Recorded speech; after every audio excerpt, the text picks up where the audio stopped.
han empatado. Y nos vemos en primera. Vale, Ariani. Ay, Ariani, compañero mío. Y Juanito Villar.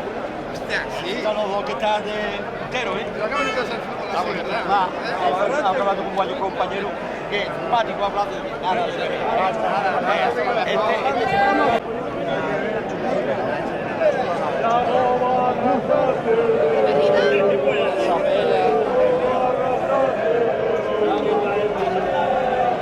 Venga, vamos.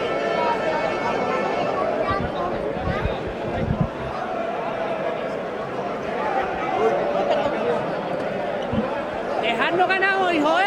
Hoy no. Hoy, la semana que viene, joder.